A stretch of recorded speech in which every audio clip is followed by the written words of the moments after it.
I think the honor of my life has just come about here. I have a beautiful model named Lily Van Six watching us here on Facebook on Tri-Cities Sports Now. Hello, everybody. I'm Marky Billson, your voice of choice for a new generation of Tri-Cities sports fans.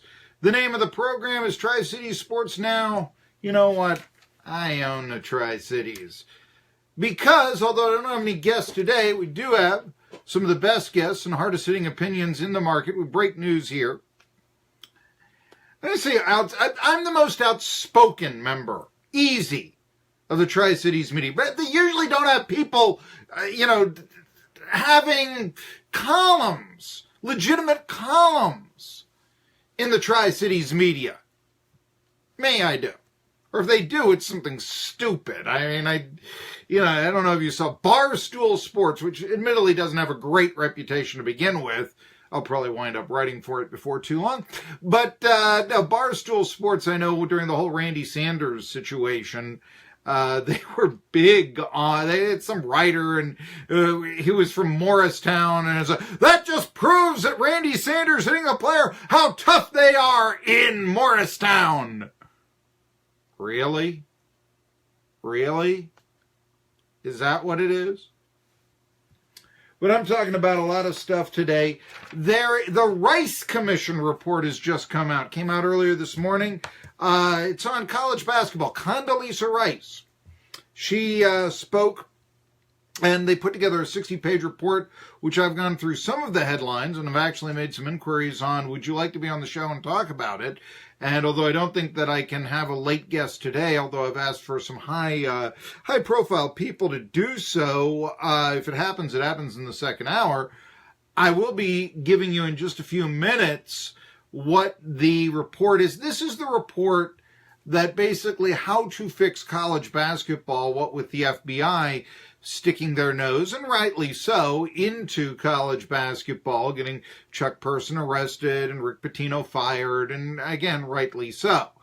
College basketball, it's easy to say this, it's become cliched, but it really is a cesspool, and the idea of student athlete is becoming less and less relevant, although I'll be talking about that later on in the program as well.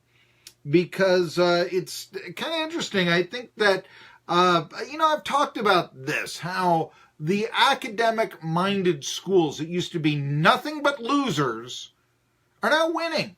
Now, maybe not all of them, but hey, Rice won 10 games not that long ago, admittedly against the Conference USA schedule.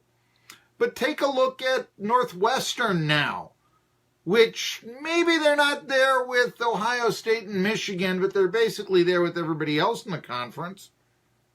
Look at Vanderbilt beating Tennessee 4 out of the last 6 years, including one of those 9-4 years under Butch Jones, which has been the high water mark of the Tennessee football program in this decade. Look at Stanford being one of the winningest college football programs in all of major college football in this decade. And do you realize it's tougher to get into Stanford than it is to get into Harvard? How about this? I was going through the NFL draft, and we'll be talking about this, where some Vols might be going to and such. And I saw that there's probably a good chance there will be more Fordham football players selected in this year's NFL draft than there will be Tennessee Volunteers. I want you to think about that for a second. You're talking about that. The Braves finally called up Ron Acuna. Talk about that. I've got a media watch. I'm the only guy around here who talks hockey. I'll be talking about that. They honored a felon. Well, or I guess in Philadelphia before the NBA playoff clincher, the Sixers. Talk a little bit about that, but where I want to go and begin with is, yes, the NFL draft. I love the NFL draft. I guess, it is the NFL draft. I said this last year. This is the biggest day for the Browns, the Giants, the teams that stunk last year. Now hope springs eternal. This is their Super Bowl, their day of optimism. But really it is that for every team in the NFL, from Browns to Eagles, it really is a day where everybody's in first place, everybody's looking forward to the future. Oh, not that, fans, remember when the Eagles drafted Donovan McNabb, how the Eagles fans went nuts. I can recall plenty of Jets draft choices that had people going, what are they doing? And I think we've all had that with our favorite team when we've watched throughout the draft. But the NFL draft is tomorrow. This, of course, is Marky's monologue. And I think there's probably more drama surrounding this draft than any in recent memory. It's not just because there's 5 quarterbacks who could be selected in the first round, maybe with the first 15 picks, and maybe 4 of the first 5, but there are other factors. Teams with the top 5 draft choices: Cleveland Browns, New York Giants, New York Jets, and the Denver Broncos. They all have passionate fan bases. We're not talking about Indianapolis here, right? They all have great histories. Yeah, even the Jets. Come on, Joe Namath, first 4,000-yard passer in a season, I should say. Let's get the grammar correct. And, of course, made the Super Bowl back in 1969, right? Now, I will say this, though. Could you imagine how Cleveland, 0-16 Cleveland, 1-31 Cleveland, since returning to the NFL, 1 playoff berth Cleveland, no Super Bowl appearances Cleveland, no NFL title since 1964 Cleveland. Could you imagine how much this draft could help them if they select the right player, the right quarterback, and then they pick the proper pass rusher? Here's what I'm saying. Can you imagine how Cleveland could change their fortunes around by taking the right quarterback? Is it Bradford? Is it Allen? Who is it? Is it, Josh? Yeah. And then if they added Chubb, and I'm speaking of the NC State, Bradley Chubb, the NC State lineman, can you imagine the pass rush of Chubb and Myles Garrett for the Cleveland Browns in the years to come, and possibly, Pro Bowl quarterback, first pick overall? And there have been plenty of great quarterbacks selected number 1 overall. We know around here all about Peyton Manning, right? Eli Manning, his brother. Hey, 2 Super Bowls there, right? Terry Bradshaw. There are plenty of great QBs selected number 1 overall. You can debate the merits of Steve Bartkowski, but hey, it wasn't like he stunk, right? That sort of thing. Bartkowski is a good QB. But let's just look at those storylines. Browns. They get the right quarterback, right pass rush. Then all of a sudden they could be really good all of a sudden, right? Right quarterback put Denver on top 1. So it's Peyton Manning. What if they get the right quarterback now? Can you imagine how good that the Broncos, that defense could be just like that with the right rookie quarterback? And they've got the 5 selection in the draft. Could the Jets move out of the Giants in New York City prestige if, say, they drafted a Pro Bowl QB while the Giants made the wrong selection, drafting 2nd? Jets draft 3rd. What will the Giants do? If they take a quarterback, and I wouldn't blame them if they did, then they'd be rebuilding. If they take Saquon Barkley, then a 3-13 team now has some weapons, assuming Odell Beckham stays in the fold. They have not traded away Eli Manning. Then he has Barkley to hand it off to. And as I've said, Dez Bryant has expressed an interest in playing in New York. Now, you've got Cap. You've got, it would be a fun locker room, wouldn't it? With Odell Beckham Jr. and Dez Bryant, that'd just be great, right? But, if Pat Shurmur can handle that, if you had on the New York Giants Eli Manning giving the ball to Saquon Barkley or throwing it to his choice, Des Bryant, Odell Beckham Jr. Do the Giants punt next year? I mean, I think you could get legitimate odds on the Giants don't punt next year if you had those 4 players in the fold. And they were 3-13 last year. All of a sudden, if you could do that, Giants, I think, and I know they got rid of, Jean-Pierre Paul to the Buccaneers. Looks like they were rebuilding and all this. But, man, you get those 4 in the offense, you don't need a defense. Just onsides it, you'll recover enough of them because they're not going to stop you. And, my goodness. And then you're going to have, later on in the draft, after those first 5 picks, teams taking an offensive lineman in the first round, which I think is usually a bad move. Now, it's not like you won't find good linemen in the first round. Obviously, you will. And, if you are that team that feels, we need some protection up front, that's the final element that we need to go to the Super Bowl. Okay, lineman, first round, all right. But a lineman in the first round is not going to change the fortunes of your franchise.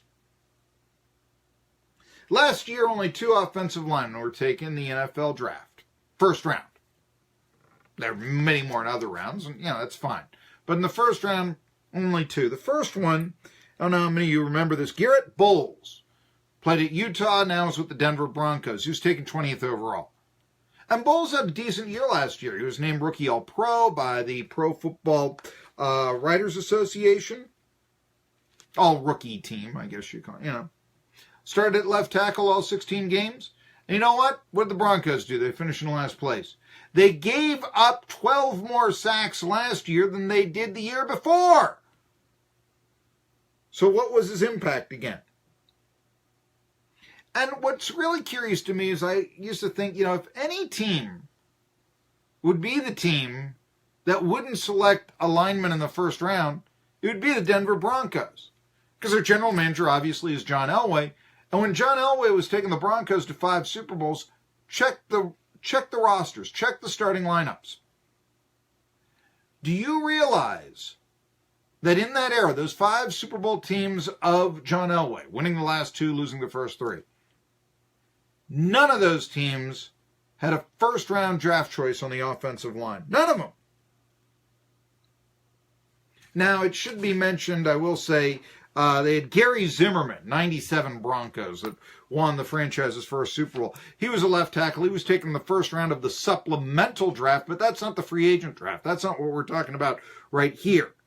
And he was selected by the Giants, not the Broncos. So by the time that Zimmerman got to the Giants, he was a free agent, an old vet, if you will. He was 32 years old.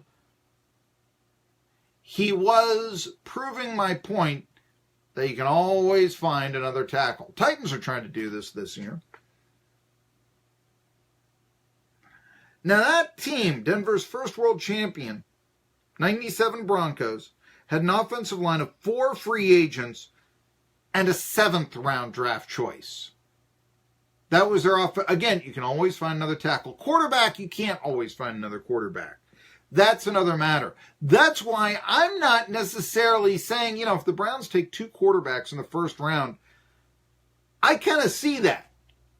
Because you'd have 2 guys, and, what if you were, just put it this way, what if you could do this all over again, as I said, if you were the Kansas City Chiefs back in '83, and you take Todd Blackledge, but you could also take Jim Kelly or Dan Marino.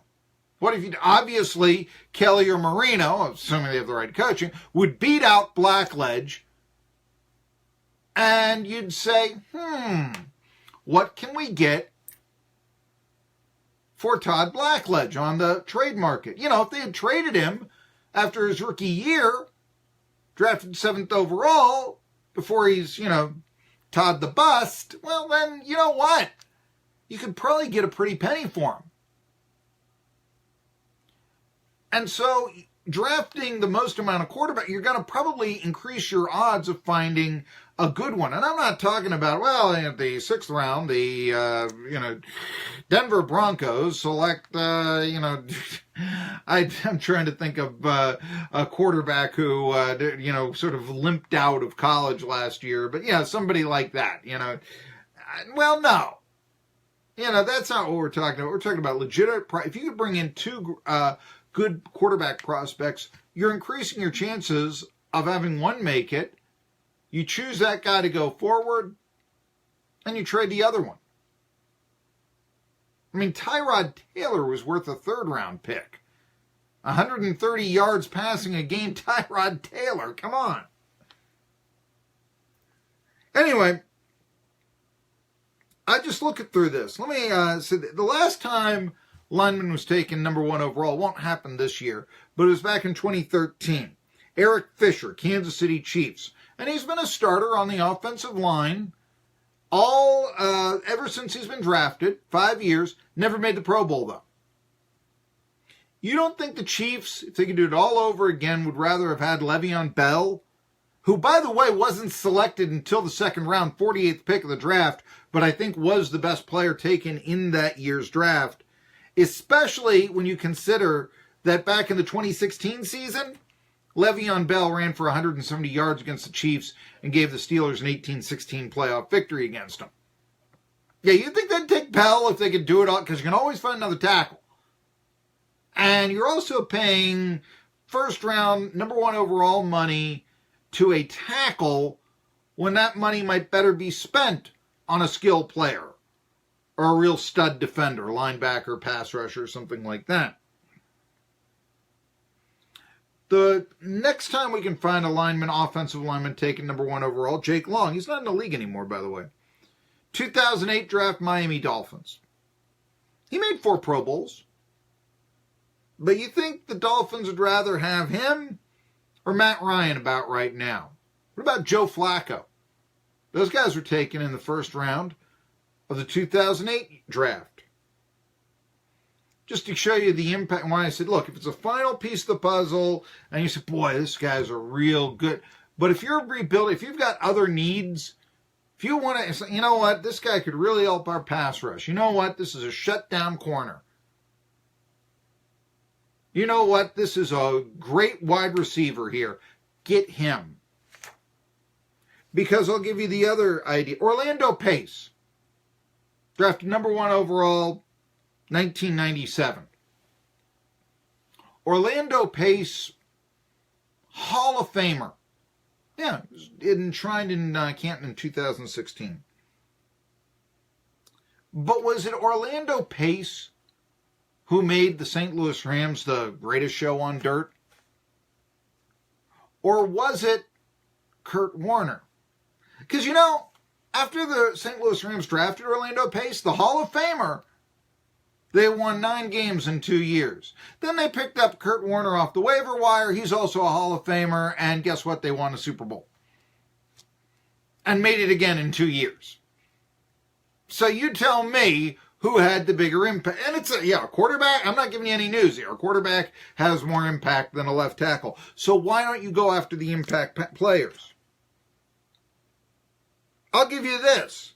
Historians. We talked about this. Let's go all the way back 50 years. Let's go back to 68. Ron Yeri, Hall of Famer, tackle, Minnesota Vikings, great player. Selected number 1 overall 1968 draft, Minnesota Vikings.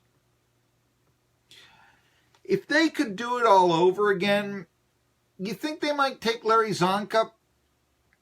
You think, especially after Larry Zonka, who was the 8th pick in that draft, ran all over the Vikings at a then Super Bowl rushing record in a 24-7 Miami Dolphins victory against the Vikings. Think they could do it all over again? Maybe they'd rather have Zonka. And it's not like the Vikings didn't have good running backs back then. But still, think about it. I even remember, and this goes back 29 years, but when the Dallas Cowboys selected Troy Aikman, there were actually media types out there that said, you know what, they ought to instead take Tony Mandrich number 1, don't waste your pick on Aikman, and then have Herschel Walker run behind Tony Mandrich. Pretty good thing that the Cowboys didn't do that, huh? I'll just put it this way. Look, and I'm a guy who's a big offensive line guy. Don't get me wrong, okay? But it's like kickers. I'm a big kicker guy, too. I'm not sure I want to take him in the first round. Linemen, or the offensive linemen, same thing. Really. And I'll say that Notre Dame's Quentin Nelson, Mike McGlinchey. Sports Illustrated's got him going in the first 15 picks of the draft. That's pretty decent. But if those two offensive linemen were really all that influential, don't you think that the Notre Dame Fighting Irish in 2016 would have done something other than finish 4-8? Don't you think they would have done a little bit better than that? I guess the Irish going 4-8, maybe there is hope now for Tennessee or so, but they don't seem to have that many good players coming out of the draft. I'll give you that. John Adams writes about that today in the Knoxville News-Sentinel. But the big news today is that the Rice Commission has released their report, and I will tell you more about that when we return on Tri-City Sports Now.